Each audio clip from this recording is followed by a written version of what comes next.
the AI companies are all acutely aware that they need good quality input. Wikipedia is freely licensed. It's available for that. We're happy to be part of the infrastructure of the world. I'm delighted to say Jimmy Wales is joining us again. Hello there, Jimmy. Good morning. How are you? I'm good, thanks. Thanks for coming on. Now, listen, just explain why you decided to try and take the government to court over Wikipedia's place in the internet and its relationship with the Online Safety Act.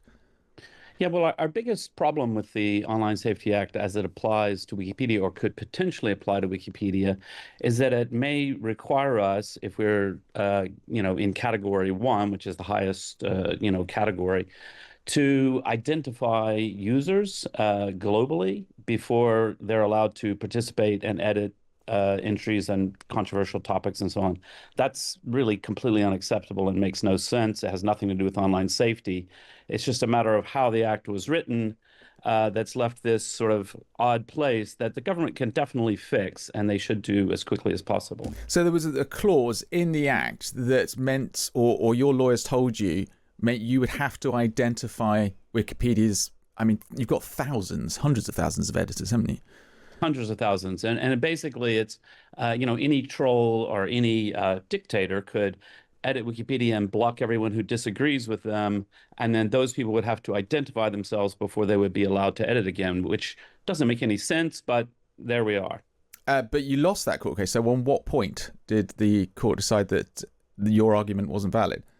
I mean, I think the real key is the judge tried to protect us and said we needed protection and so forth, but that our case is, from a technical point of view, premature. We lack standing in a sense, i.e., the government actually hasn't called us Category 1 yet, so nothing's actually happened yet, and the government could do the sensible and right thing and sort of give us the protection we need. And so the idea was the judge didn't need to order that just yet. So, it's disappointing, but we did see some favorable, wording in there that we hope encourages Peter Kyle to think about doing the right thing here. Aside from that specific point, what are your issues with the Online Safety Act? Because the government has long said that it was, well, and it was the previous government that put it in motion, it was about protecting people from the wild west of the internet, the violent pornography that children could access very easily, and the abuse that so many people get and suffer horribly from. Yeah, so my main beef with it is that all of those are noble goals, but the act doesn't do very much in the right direction for any of those things. So we know that ordering all of these sites to start doing age gating, a lot of them don't even exist in the UK, and a lot of them are completely ignoring it. And so all of the content that people are worried about is still out there. There's no funding in the bill to help people who are being abused online, to track down the perpetrators and so forth. The bill is just misguided and is attempting to regulate at the wrong places. So what, is this a sledgehammer to crack a nut? Does it need adjusting, or are you sticking with Nigel Farage and saying it needs to be repealed? I mean, it needs substantial revision. So whether that's repealing completely or revisiting and correcting some of the sort of the nonsense, like for my children, they have phones that, from Google and Apple, which are set to child mode. And so I can monitor what apps they're using. They're not allowed to visit certain websites. That's a very effective way of doing it, because that is a point where the technology exists. It's helping a lot.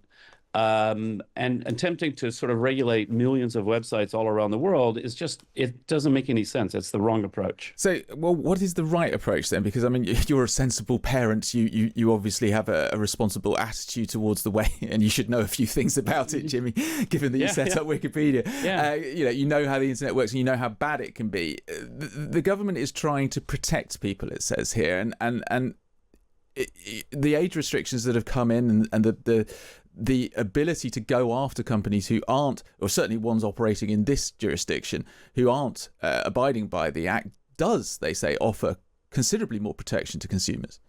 I think it offers almost none. I don't think there's any evidence that it's going to really have any material impact whatsoever. It's driving people to go underground. It's sort of fueling the growth of websites that aren't in the UK jurisdiction.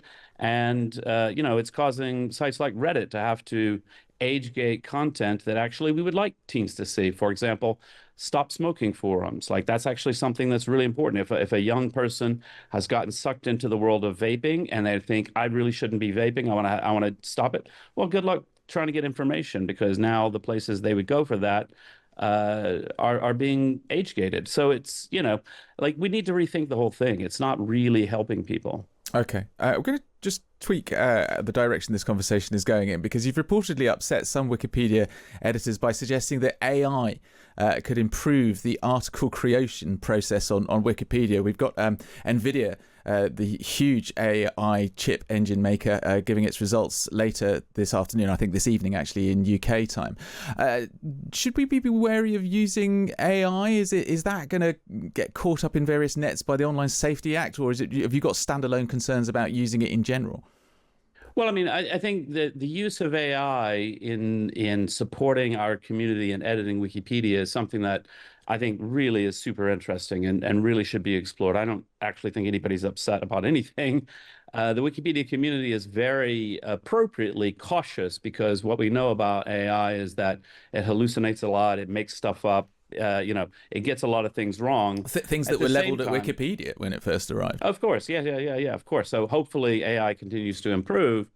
But also AI can automate a lot of tasks that the community does, but doesn't find very fun and so forth, finding broken links and suggesting new links that might actually, sort of support the statements that are being made, or checking through articles saying, is there bias or is there anything in here that's not supported by the sources? It won't be perfect, but as long as it's in a role of suggesting, I think it's very interesting. So, we'll be doing some experiments to see, can we actually do that in a way that's actually useful to people? And can Wikipedia survive in the AI era? I mean, when I type in a Google search now, I get AI responses, and before you used to get Wikipedia coming up as either the top or second top answer. Do you think there's a future for your organization, given that all the search engines and in fact every man Jack is using AI to provide answers?